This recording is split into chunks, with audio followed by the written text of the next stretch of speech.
أعوذ بالله من الشيطان الرجيم. والذين كفروا وكذبوا بآياتنا أولئك أصحاب النار خالدين فيها وبئس المصير. ما أصاب من مصيبة إلا بإذن الله، ومن يؤمن بالله يهد قلبه، والله بكل شيء عليم. وأطيعوا الله وأطيعوا الرسول، فإن توليتم فإنما على رسولنا البلاغ المبين.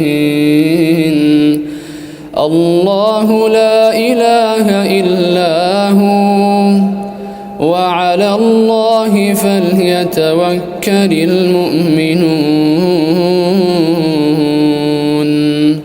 يا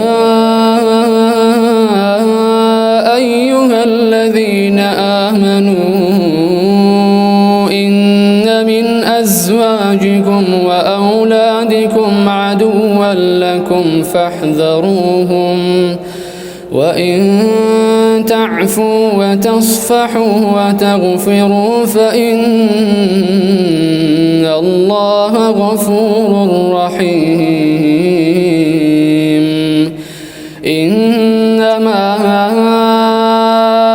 أموالكم وأولادكم فتنة، والله عنده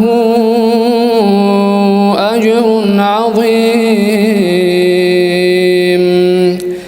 فاتقوا الله ما استطعتم، واسمعوا وأطيعوا وأنفقوا خيرا لأنفسكم، ومن يوق شح نفسه فأولئك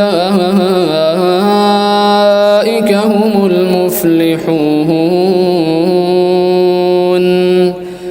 إن تقرضوا الله قرضا حسنا يضاعفه لكم ويغفر لكم، والله شكور حليم.